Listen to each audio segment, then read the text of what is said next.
Football ప్రపంచాన్ని దశాబ్ద కాలం పాటు తమ అద్భుతమైన ఆట తీరుతో శాసించిన లియోనెల్ మెస్సీ, క్రిస్టియానో రొనాల్డోల యుగానికి సవాల్ విసురుతూ సరికొత్త వ్యూహంతో దూసుకొచ్చిన స్పెయిన్ ఫుట్బాల్ విప్లవమే టీకీ టాకా 2.0.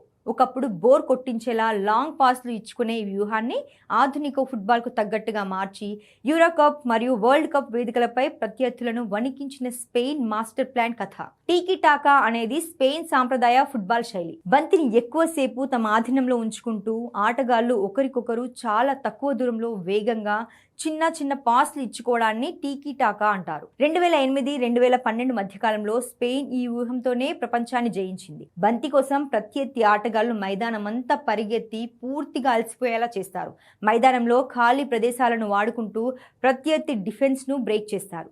2008-2012 మధ్యకాలంలో స్పెయిన్ జట్టును ప్రపంచంలోనే అత్యంత దుర్భేద్యమైన జట్టుగా మార్చింది ఈ వ్యూహమే. అయితే కాలక్రమేణా ప్రత్యర్థులు దీనికి విరుగుడు కనిపెట్టడంతో ఈ పాత వ్యూహం నెమ్మదించింది. అయితే పాత టీకీ టాకాలో కేవలం బంతిని పాస్ చేస్తూ కాలక్షేపం చేయడం ఎక్కువైపోయింది. కానీ సరికొత్త టీకీ టాకా 2.0లో స్పెయిన్ కోచ్లు 3 ముఖ్యమైన మార్పులు చేశారు. కేవలం టైం వేస్ట్ చేస్తూ పాస్లు ఇచ్చుకోవడం కాకుండా ప్రత్యర్థి మోహరింపుల్లోని గ్యాప్లను స్పాట్ చేసి నేరుగా దాడులు చేయడంపై దృష్టి పెట్టారు. దీనికోసం లమిన్ యమాల్, నికో విలియమ్స్ వంటి వేగవంతమైన యువ వింగర్లను రంగంలోకి దించారు. వీరు మెరుపు వేగంతో దాడులు చేయడం ప్రారంభించారు. ఇది మెస్సీ, రొనాల్డోల వంటి సీనియర్ డిఫెన్సివ్ వ్యూహాలను సైతం కట్టడి చేసింది. ఒకవేళ బంతి చేజారితే వెంటనే క్షణాల వ్యవధిలో ప్రత్యర్థి ఆటగాళ్లను చుట్టుముట్టి మళ్లీ బంతిని లాక్కోవడం చేసింది. దీనివల్ల ప్రత్యర్థి జట్టుకు వ్యూహాలు రచించుకునే సమయమే దొరకదు. ఈ సరికొత్త వ్యూహం 2026 వరల్డ్ కప్లో అద్భుత ఫలితాలను ఇచ్చింది.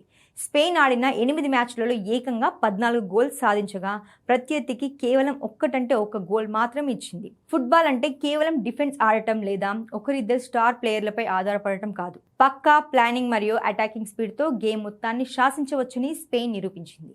మెస్సీ, రొనాల్డోల డిఫెన్స్లను ముక్కలు చేస్తూ దూసుకొచ్చిన ఈ టీకీ టాకా 2.0 ఆధునిక ఫుట్బాల్ చరిత్రలో ఒక సరికొత్త అధ్యాయాన్ని లిఖించింది.